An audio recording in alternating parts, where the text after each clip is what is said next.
সুপ্রিয় শিক্ষার্থীবৃন্দ, আজকে আমাদের আলোচনার বিষয় ইংলিশ ফর টুডে বইয়ের ইউনিট 1 লেসন 3 টু উইমেন। তোমরা জানো এই লেসনটিতে বিশ্ববরেণ্য দুজন নারীকে নিয়ে,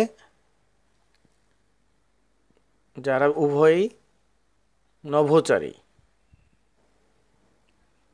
এবং তারা হলেন ভ্যালেন্টিনা তেরেস্কোভা এবং অপরজন হচ্ছেন কল্পনা চাওলা। আমরা প্রথমেই জানব ভ্যালেন্টিনা তেরেস্কোভা সম্পর্কে, তার জন্ম, বেড়ে ওঠা এবং তার নভোচারী হবার গল্প।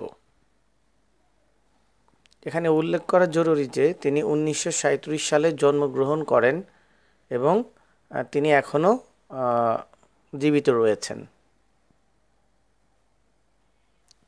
অর্থাৎ জীবন্ত কিংবদন্তি।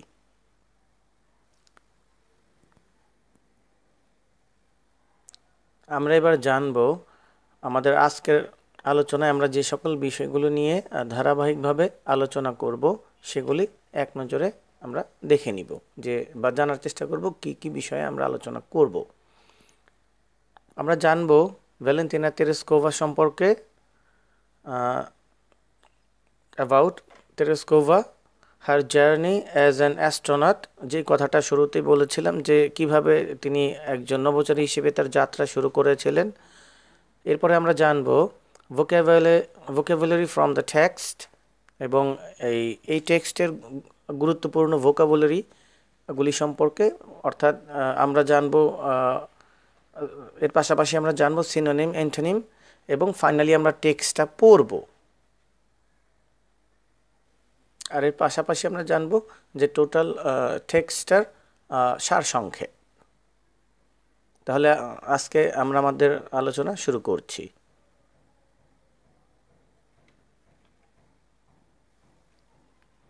আমরা এবার জেনে নিব ইভেন্টস অফ হার লাইফ, অর্থাৎ তার জীবনের যে গুরুত্বপূর্ণ যে ঘটনাগুলি যে সকল সালে ঘটেছে সেগুলি আমরা এক নজরে জেনে নিচ্ছি। তার জন্মগ্রহণ হচ্ছে গিয়ে 1937, অর্থাৎ বার্থ হচ্ছে 1937। এরপর স্টার্টেড স্কুলিং, অর্থাৎ যে সালে তিনি স্কুলে যাত্রা শুরু করেন বা স্কুলে যাওয়া শুরু করেন সেটা হচ্ছে 1945। এরপরে তিনি স্কুল ছেড়েছেন 1953-তে, অর্থাৎ লেফট স্কুল ইন 1953। এরপরে ফরেস্ট জাম্পিং, অর্থাৎ প্রথম যে জাম্প, অর্থাৎ নভোচারী হওয়ার তার প্রথম যে যাত্রা সেটা হচ্ছে 1959।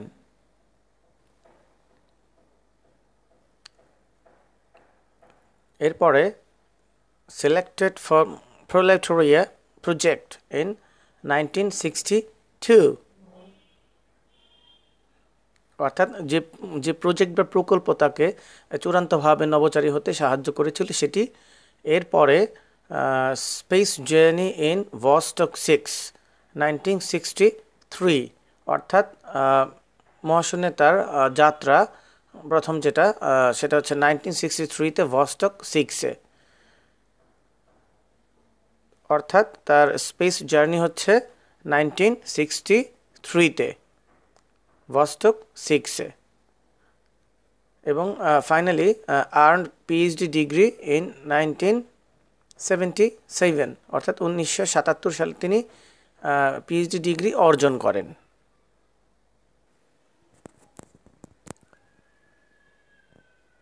আমরা এবার জেনে নিব এই লেসনের গুরুত্বপূর্ণ ভোকাবুলারি, অর্থাৎ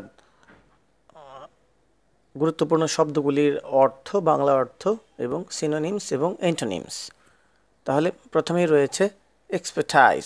এটি একটি নাউন যার বাংলা অর্থ হচ্ছে বিশেষজ্ঞ জ্ঞান বা দক্ষতা, যার সিনোনিমস হচ্ছে এক্সপিরিয়েন্স, স্কিল বা এবিলিটি, আর অ্যান্টোনিমস হচ্ছে ইনএক্সপিরিয়েন্স। এর পরের শব্দটি হচ্ছে কসমোনট, এটিও নাউন যার সিনোনিম হচ্ছে স্পেসম্যান, অ্যাস্ট্রোনট। এরপরের শব্দটি হচ্ছে ফল্টলেসলি, এটি একটি অ্যাডভার্ব। এর বাংলা অর্থ হচ্ছে নিখুঁতভাবে বা ত্রুটিহীনভাবে। এর সিনোনিমস হচ্ছে কারেক্টলি বা অ্যাকিউরেটলি। অ্যান্টোনিমস হচ্ছে রংলি বা ইনকারেক্টলি। এরপরের শব্দটি হচ্ছে হরাইজন, এটি একটি নাউন। এর বাংলা অর্থ হচ্ছে দিগন্ত বা অনুভূমিক রেখা। এর সিনোনিমস হচ্ছে স্কাইলাইন বা ভিস্টা, এবং অ্যান্টোনিমস হচ্ছে ব্যারিয়ার। এর পরের শব্দটি হচ্ছে আইডেন্টিফাই, এটি একটি ভার্ব যার বাংলা অর্থ হচ্ছে চিহ্নিত করা। সিনোনিমস হচ্ছে রেকগনাইজ বা ডিটেক্ট। অ্যান্টোনিমস হচ্ছে অ্যাভয়েড। এর পরের শব্দটি হচ্ছে অ্যাপ্রোচ, যার বাংলা অর্থ হচ্ছে নিকটবর্তী হওয়া। সিনোনিমস হচ্ছে অ্যাডভান্স, আর অ্যান্টোনিমস হচ্ছে রিট্রেট। এর পরের শব্দটি হচ্ছে অবটেইন, যার বাংলা অর্থ হচ্ছে অর্জন করা। সিনোনিম হচ্ছে রিসিভ, অ্যাচিভ, গেইন, আর অ্যান্টোনিমস হচ্ছে লস। আর অবটেইন শব্দটি একটি ভার্ব। এর পরের শব্দটি হচ্ছে ডিজাস্টার, যেটি একটি নাউন যার বাংলা অর্থ হচ্ছে দুর্যোগ বা বিপর্যয়। সিনোনিমস হচ্ছে ক্যালামিটি, ক্যাটাস্ট্রফি। অ্যান্টোনিমস হচ্ছে সাকসেস। এরপরের শব্দটি হচ্ছে ভার্টিক্যাল, এটি একটি অ্যাডজেক্টিভ। ভার্টিক্যালের বাংলা হচ্ছে খাড়া বা উলম্ব। এর সিনোনিমস হচ্ছে স্ট্রেইট বা আপরাইট। অ্যান্টোনিমস হচ্ছে হরাইজন্টাল।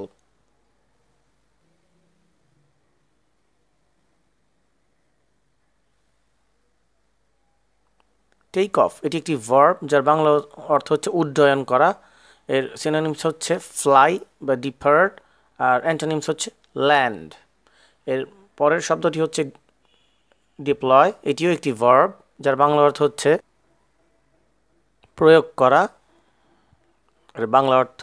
এবং সিনোনিমস হচ্ছে সেট বা এমপ্লয়, আর অ্যান্টোনিমস হচ্ছে উইথড্র বা এক্সাম্পট। এর পরের শব্দটি হচ্ছে ম্যালফাংশন, এটি একটি ভার্ব যার বাংলা অর্থ হচ্ছে স্বাভাবিকভাবে বা সন্তোষজনকভাবে কাজ করতে না পারা। সিনোনিম হচ্ছে ফেল, আর অ্যান্টোনিম হচ্ছে ফাংশন। এর পরের শব্দটি হচ্ছে নেসেসিটেট, যার বাংলা অর্থ হচ্ছে গিয়ে আবশ্যিক বা অপরিহার্য করে তোলা। এর সিনোনিমস হচ্ছে নিড বা রিকোয়ার, আর অ্যান্টোনিম হচ্ছে অভিভেইট।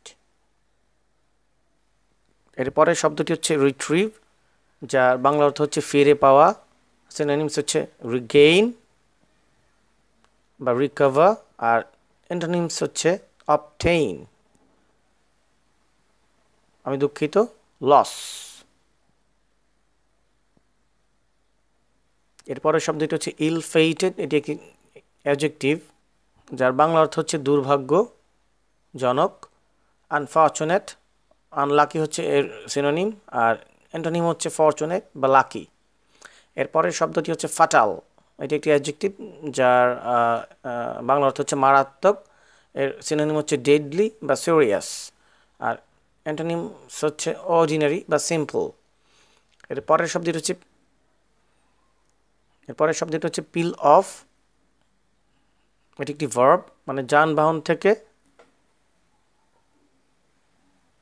যার বাংলা অর্থ হচ্ছে যানবাহন বা বিমান থেকে বের হয়ে আসা।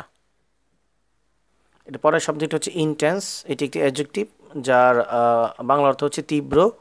এর সিনোনিম হচ্ছে অ্যাকিউট বা সেভিয়ার, আর এর অ্যান্টোনিমস হচ্ছে স্লাইট বা light.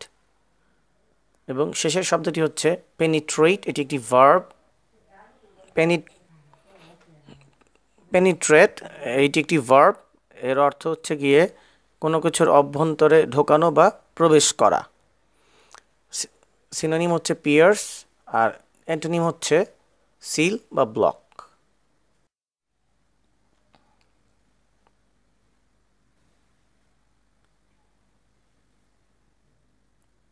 Valentina Tereskova was born in the village Maslenikovo, Tutovsky district in central Russia.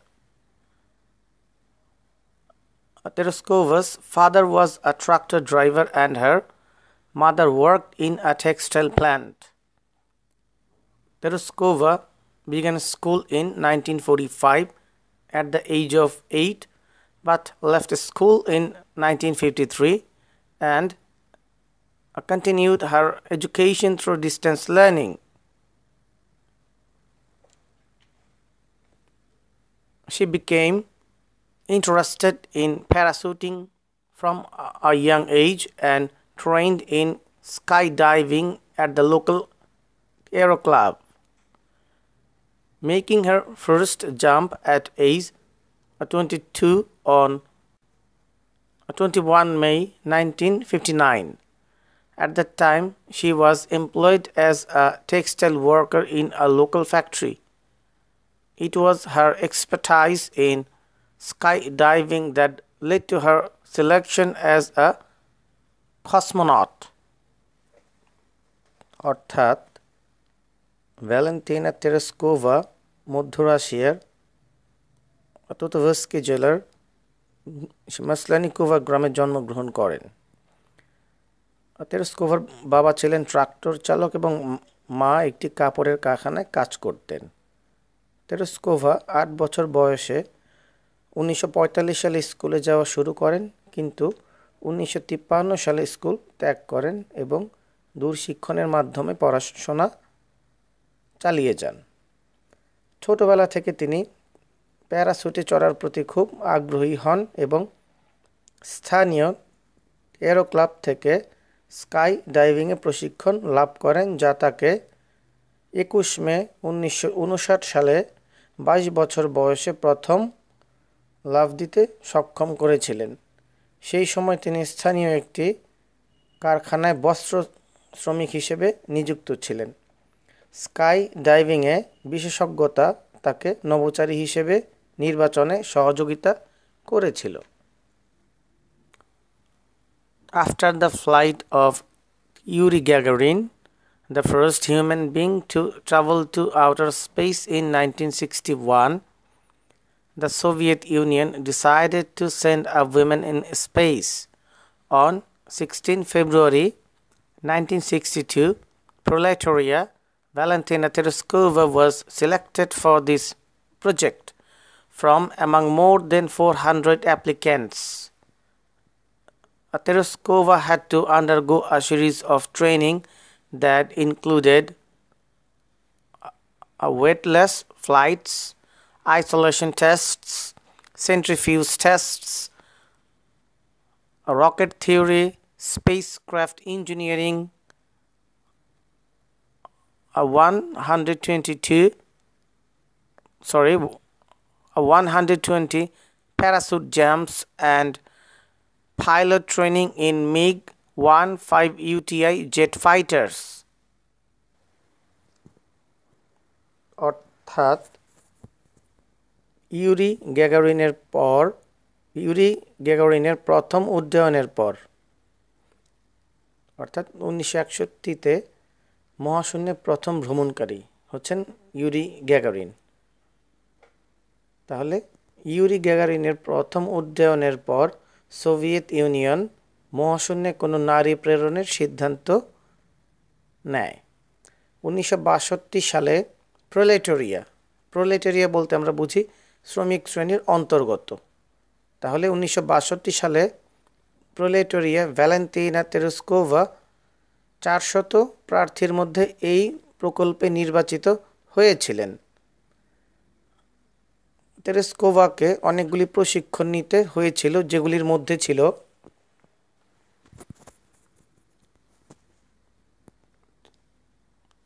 ওজনবিহীন উড্ডয়ন, এরপর নির্জনতার পরীক্ষা, তরল পদার্থে বস্তু কণিকাকে ঘূর্ণন গতির দ্বারা পরস্পর থেকে পৃথক করার পরীক্ষা, রকেট চালনার পরীক্ষা বা বিদ্যা, মহাকাশযান প্রকৌশল বিদ্যা, 120 বার প্যারাশুট এটাকে উড্ডয়ন বা ঝাঁপ, এবং মিগ 15 ইউটিআই জেট বিমান চালানোর প্রশিক্ষণ।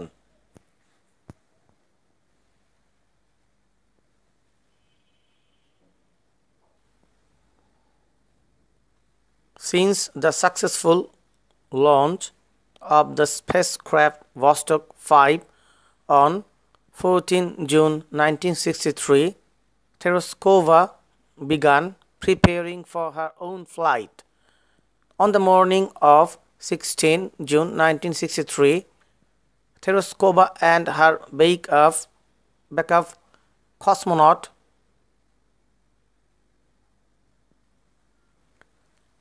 Solovyova were dressed in space suits and taken to the Space Shuttle launch pad by a bus.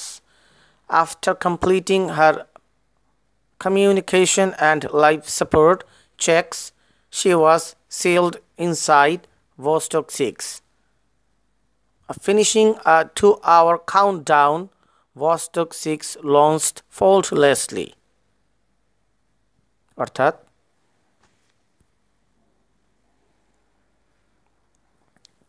14 June 1963 সালে ভস্টক 5 মহাশূন্যযানের সফল উৎক্ষেপণের পর তেরেস্কোভা তার নিজ উড্ডয়নের প্রস্তুতি নেওয়া শুরু করেন।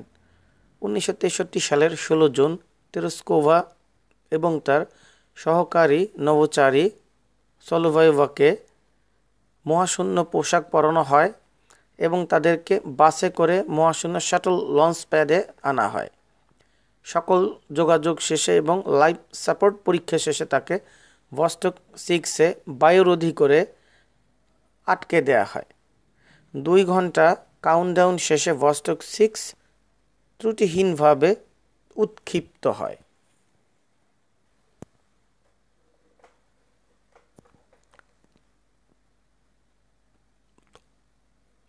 Although Tereskova experienced nausea and physical discomfort for much of the flight, she orbited the Earth 48 times and spent almost 3 days in space. With a single flight, she logged more flight time than the combined times of all American astronauts who had flown before the date. Tereskova also maintained a flight log and took photographs of the horizon, which were later used to identify aerosol layers within the atmosphere. যার বাংলা অর্থ হচ্ছে, যদিও Tereshkova উড্ডয়নের প্রায় অধিকাংশ সময় ধরেই বমি বমি ভাব এবং শারীরিক সমস্যা অনুভব করেছিলেন, তথাপি তিনি 48 বার পৃথিবী প্রদক্ষিণ করেন এবং প্রায় 3 দিন মহাশূন্যে অবস্থান করেন।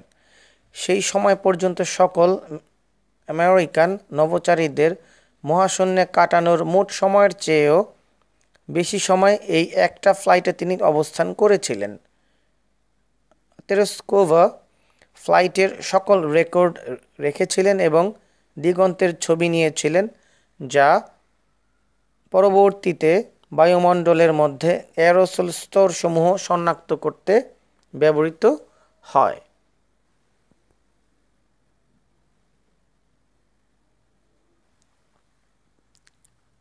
Vostok 6 was the final Vostok flight and was launched 2 days after Vostok 5, which carried Valery Vykovsky into a similar orbit for 5 days, landing 3 hours after Tereskova. The two vessels approached each other within 5 kilometers at one point, and from space, Tereskova communicated with Vykovsky and the Soviet leader Khrushchev by radio. যার বাংলা অর্থ হচ্ছে, Vostok 6 ছিল চূড়ান্ত Vostok flight এবং Vostok 5 উৎক্ষেপণের 2 দিন পর এটি উৎক্ষেপণ করা হয়, যেটিতে একই কক্ষপথে 5 দিন ধরে ছিলেন ভ্যালেরি ভায়াকোভস্কি, যিনি তেরেস্কোভার 3 ঘন্টা পর পৃথিবীতে অবতরণ করেন। একটা সময় এই দুটি যান একে অপর থেকে 5 কিলোমিটার দূরে অবস্থান করছিলেন এবং মহাশূন্য থেকে তেরেস্কোভা, ভায়াকোভস্কি এবং সোভিয়েত নেতা ক্রুশ্চেভ এর সাথে রেডিওর মাধ্যমে যোগাযোগ করেন।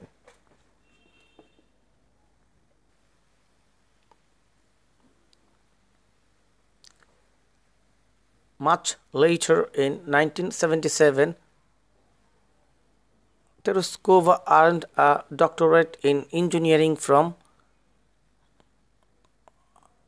Zhukovsky Air Force Academy. Afterwards, she turned to politics.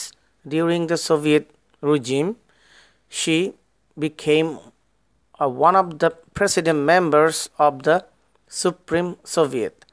Now, this living legend is a member in the lower house of the Russian legislature. 17th birthday, when she was invited by the Russian Prime Minister Vladimir Putin, she expressed her desire to fly to Mars, even if for a one-way trip. তারপর বিষয়টা ব্যাখ্যা করছি। অনেক পরে 1977 সালে Tereshkova জুকোভস্কি air force academy থেকে ইঞ্জিনিয়ারিংয়ের উপর ডক্টরেট ডিগ্রি অর্জন করেন। এরপর তিনি রাজনীতিতে যোগদান করেন। সোভিয়েত শাসনের সময়কালে তিনি সুপ্রিম সোভিয়েতের একজন প্রেসিডিয়াম সদস্য হন। এখন এই জীবন্ত কিংবদন্তি রাশিয়ান পার্লামেন্টের নিম্নকক্ষের একজন সদস্য। তার 70তম জন্মদিনের যখন রাশিয়ার প্রধানমন্ত্রী ভ্লাদিমির পুতিন তাকে নিমন্ত্রণ জানিয়েছিলেন, তিনি মঙ্গল গ্রহে যাওয়ার ইচ্ছা ব্যক্ত করে, এমনকি যদি তিনি সেখান থেকে ফিরে নাও আসতে পারে। ওই লাইনটা আরেকবার পড়লাম এই কারণে যে এটা হবে একটা ওয়ান ওয়ে ট্রিপ, অর্থাৎ শুধু যাবেন।